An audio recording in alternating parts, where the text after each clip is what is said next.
ፓረንታል ኮንትሮልን በመጠቀም ልጆችን ተገቢ ካልሆነ የስልክ አጠቃቀም ሊደርስባቸው ከሚችል ጉዳት መከላከል እንደምንችልና ይህን በተመለከተ ዝግጅት ይዘንላችሁ እንደምንመጣ ቃል ገብተን ነበር።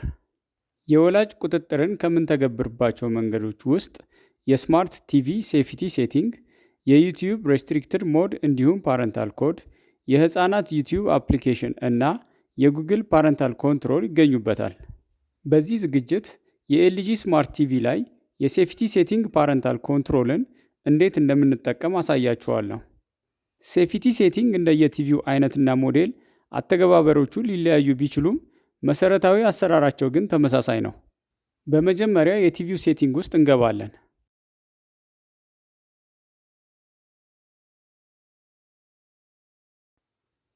በመቀጠል ሴፊቲ የሚለውን የቁልፍ ምልክት ያለበትን በተን እንጫናለን። ሴፊቲ ኦን ኦፍ ማድረጊያውን ኦን ስናደርገው የፓረንታል ኮንትሮል ፓስወርድ ይጠይቀናል። የስሪት ወይም ዲፎልት ፓስወርዱን የቲቪው የአጠቃቀም መመሪያ ላይ ታገኙታላችሁ። ብዙ ጊዜ 40 ነው የሚሆነው። ዲፎልት ፓስወርዱን መቀየር አስፈላጊ ሲሆን ሪሴት ፓስወርድ የሚለውን ተጭናችሁ መቀየር ትችላላችሁ። የቲቪ ፕሮግራሞችን በዕድሜ ለመገደብ ቲቪ ሬቲንግ ሎክስ የሚለውን ተጭነን የዕድሜ ገደቡን እንመርጣለን። ከመረጥነው ዕድሜ ገደብ በላይ የሆኑ የቲቪ ፕሮግራሞችን ለማየት ፓስወርድ ይጠይቀናል ማለት ነው። ፕሮግራሞችን በፓስወርድ ለማሰር ፕሮግራም ሎክስ የሚለውን ተጭነን እስካን ያደረግናቸው ፕሮግራሞች ካሉ በፓስወርድ ማሰር እንችላለን። አፕሊኬሽን ሎክስ የሚለው ቲቪ ውስጥ ያሉ አፕሊኬሽኖች በፓስወርድ የምናስርበት ክፍል ነው። ዩቲዩብም ሆነ ዲኤስቲቪ ወይም ፍላሽ ዲስክ ማጫወቻ አፕሊኬሽኖችን በፓስወርድ ማሰር ያስችለናል። ሁሉንም አፕሊኬሽኖች በፓስወርድ ማሰር ከፈለግን ሎክ ኦል የሚለውን እንመርጣለን። ወይም በፓስወርድ ማሰር የሚፈልጋቸውን ብቻ መምረጥም እንችላለን። ለምሳሌ ሎክ ኦል የሚለውን ስለመረጥን ዩቲዩብንም ለመክፈት ብንፈልግ ፓስወርድ ማስገባት ይጠበቅብናል። ኢንተርኔት ኤክስፕሎረርንም ለመክፈት ብንሞክር ፓስወርድ ይጠይቀናል።